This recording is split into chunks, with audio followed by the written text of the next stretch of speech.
디지털 신호의 상호작용을 눈으로 확인할 수 있는 피지컬 컴퓨팅.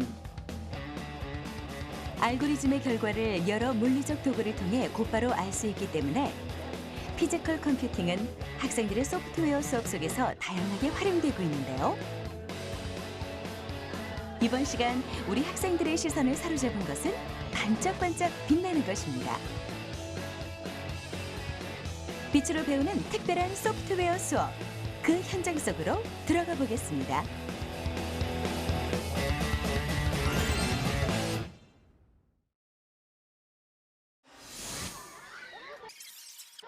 오늘의 주인공은 경기도 가평군에 위치한 가평초등학교 학생들입니다. 5학년 1반의 소프트웨어 수업이 시작됐는데요.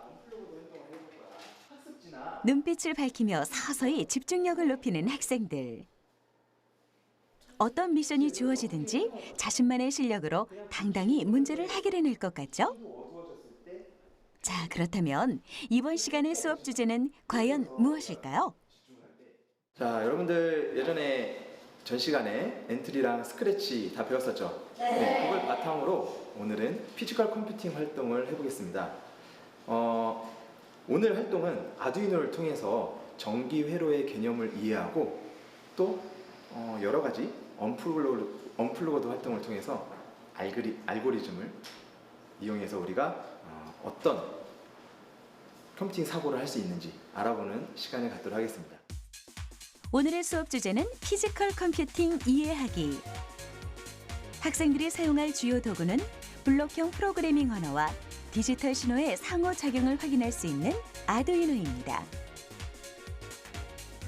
이러한 도구들을 활용해 신호등의 원리와 저절로 꺼지고 켜지는 가로등의 원리를 이해해보는 시간. 알고리즘 속 명령이 디지털 신호로, 디지털 신호가 빛을 제어하기까지 학생들은 과연 이 과정을 이해하며 빛을 이용한 기계들을 프로그래밍을 통해 자유롭게 제어할 수 있을까요? 오늘 수업을 통해서 아이들은 순차적 실행, 반복적 실행, 조건문 등의 프로그램의 기본 원리를 학습할 수 있고요. 알고리즘을 설계함으로써 컴퓨팅적 사고력을 신장시킬 수가 있습니다. 그리고 아두이노를 활용했기 때문에 전기회로의 기본 원리를 알 수 있고요.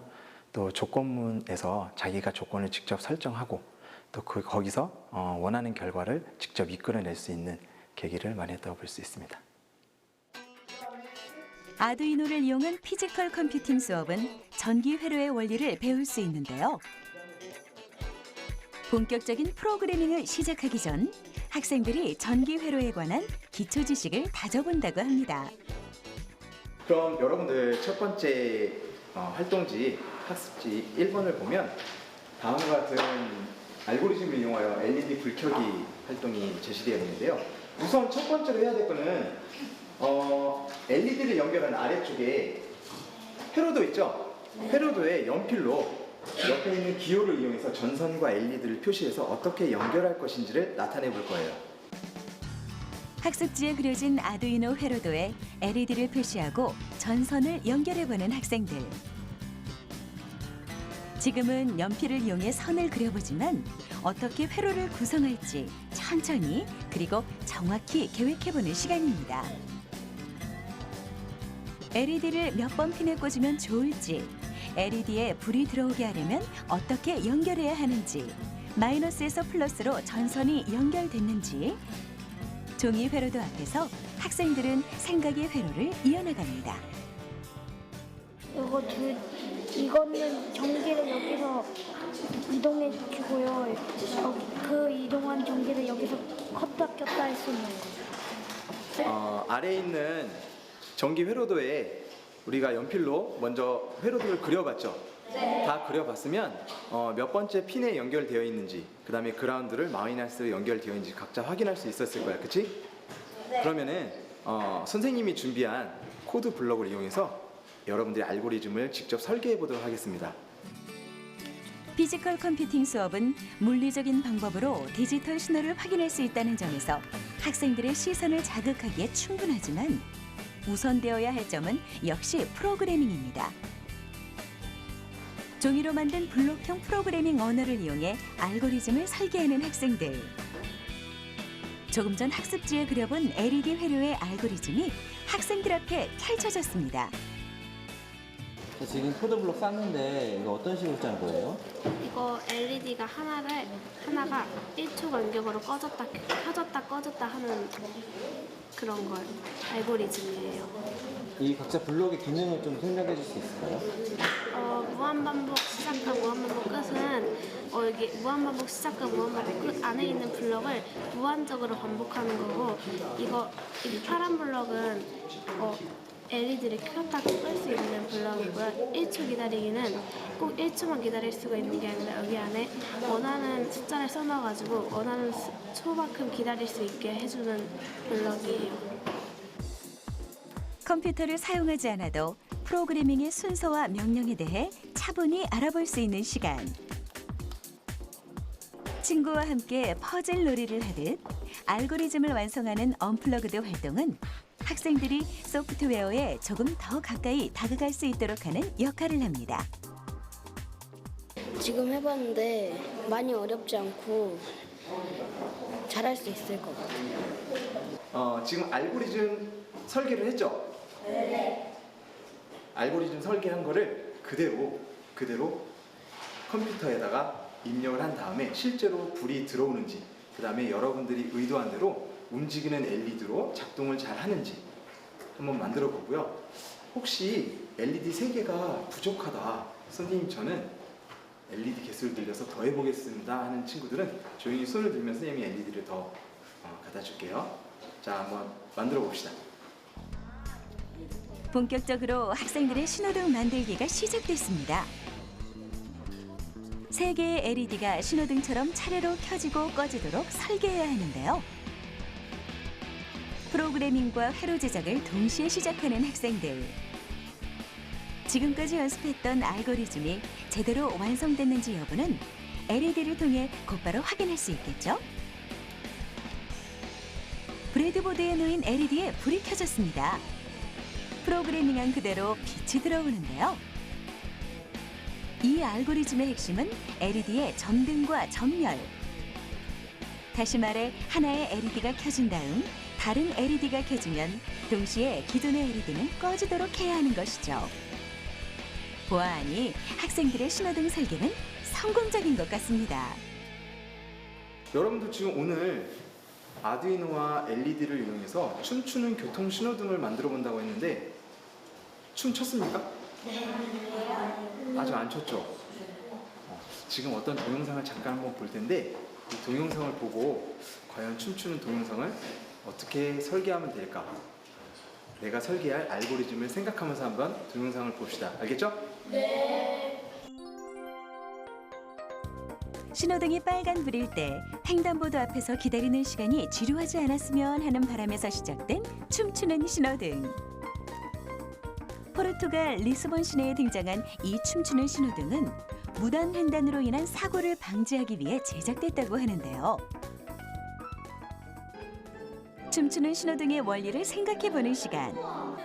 영상을 보는 학생들의 머릿속에선 신호등의 빨간불이 켜졌을 때 그 시간 동안 어떤 일이 일어나도록 해야 할지, 또 알고리즘은 어떻게 설계할지 아이디어가 샘솟을 텐데요. 춤추는 신호등에서 영감을 얻은 학생들의 프로그래밍 실력 기대해봐도 되겠죠? 오늘 여러분들이 지금 신호등을 만들었는데 실제로 이 프로그램 안에는 여러 가지 캐릭터가 있어요. 댄서도 있고요. 그 다음에 동물들도 있고요. 식물들도 있습니다.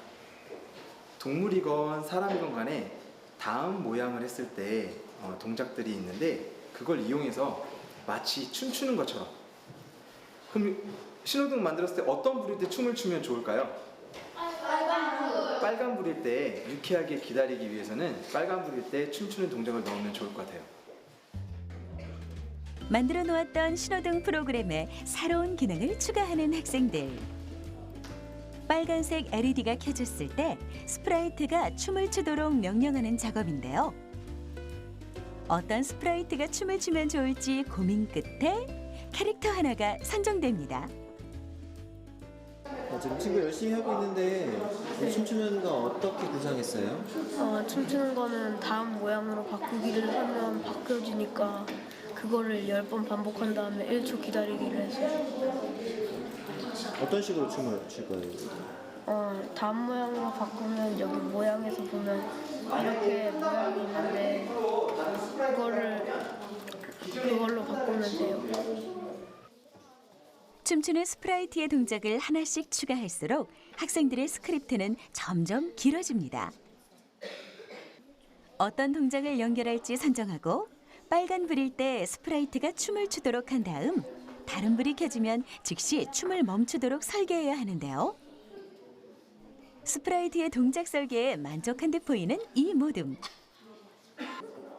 화면 속에서 춤추는 스프라이트가 정말 많은데요.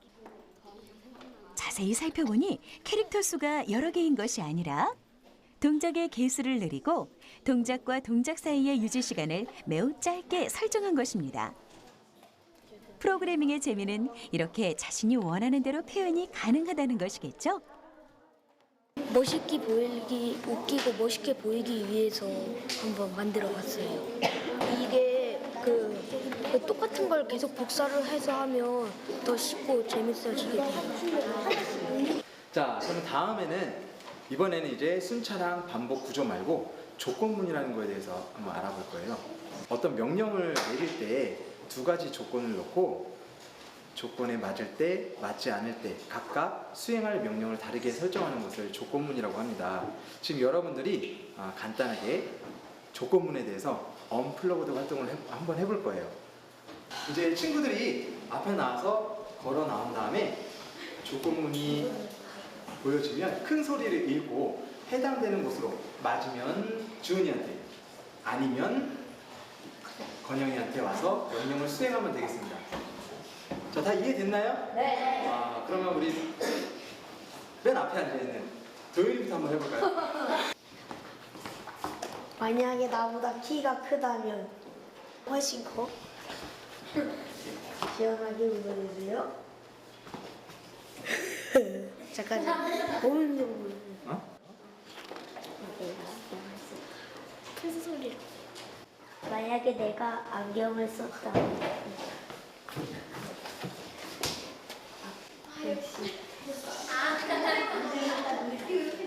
하나, 둘, 셋.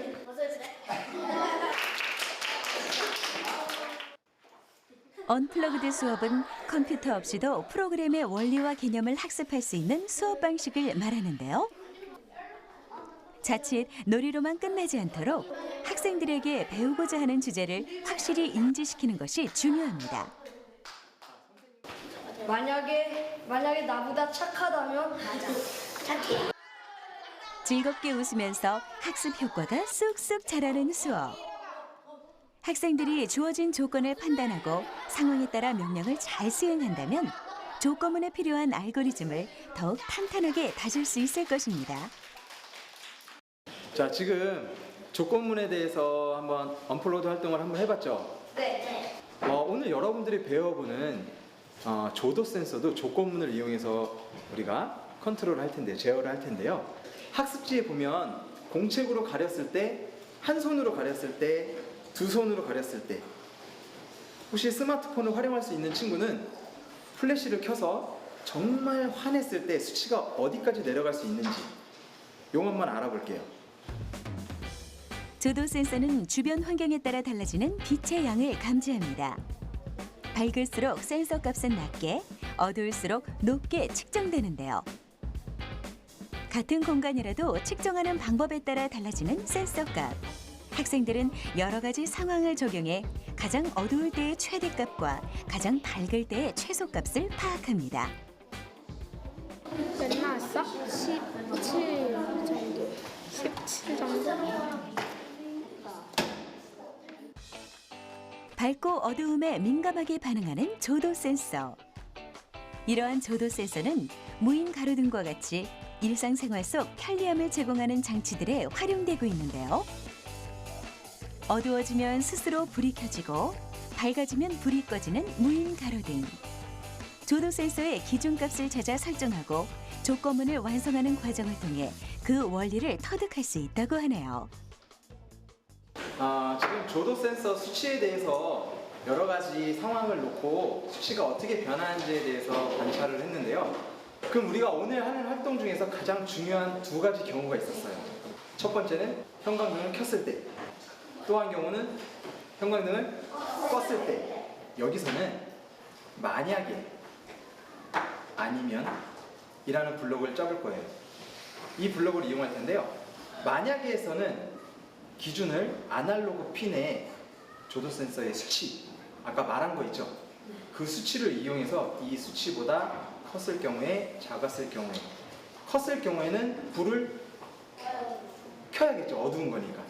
작았을 경우에는 불을 꺼줘야겠죠. 조도 센서의 기능을 숙지했다면 이제 프로그래밍 차례입니다. 학생들에게 주어진 상황은 두 가지인데요.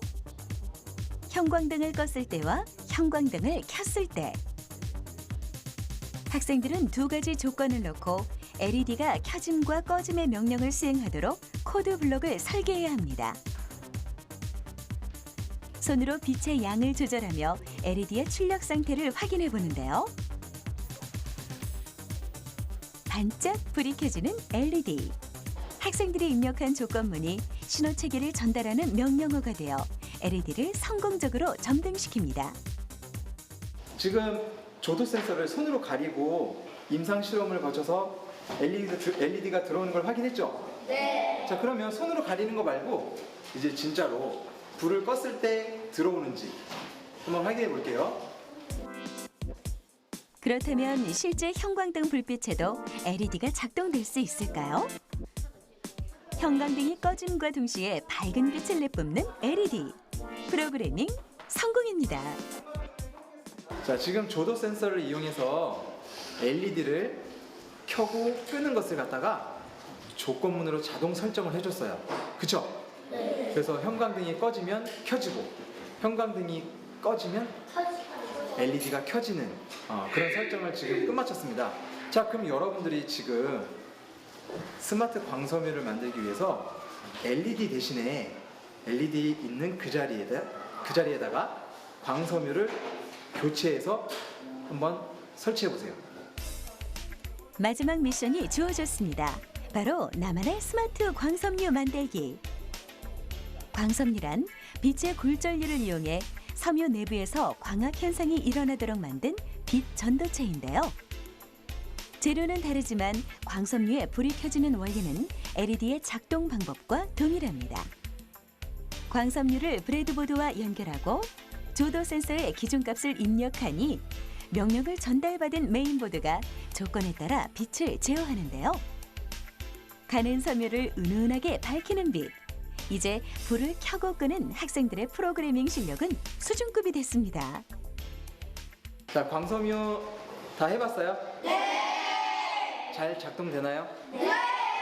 조건을 아주 객관적이고 정확하게 잘 설정을 해줬나 봐.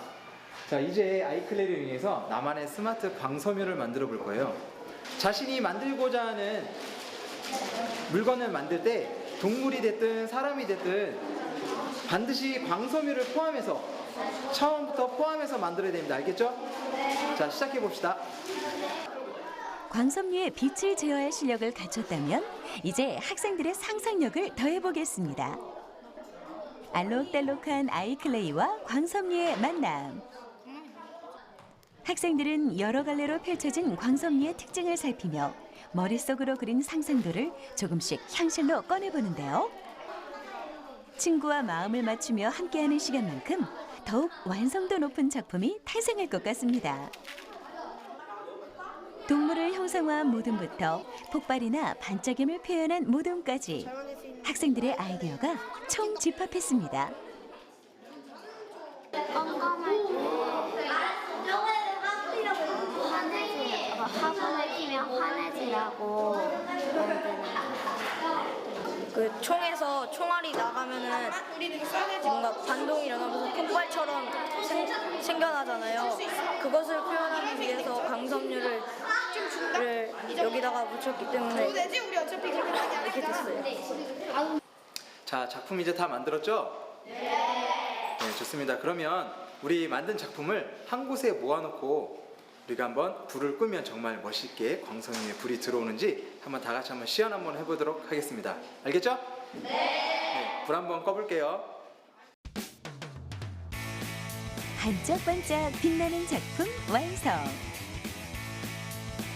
아기자기한 소품에 광석리의 불빛이 더해지니 금방이라도 살아 움직일 듯 생동감이 넘치는데요. 센서의 원리를 배우고 프로그래밍을 하기까지 한 단계 한 단계의 과정을 쌓으며 작품을 탄생시킨 학생들. 오늘 보여준 우리 학생들의 실력이라면 상상을 현실로 만들어낼 미래를 기대해봐도 좋을 것 같습니다. 네, 오늘 활동 재밌었나요? 네! 감사합니다. 오늘 정말 수고 많았고요. 다 같이 박수로 수업을 마치겠습니다. 박수!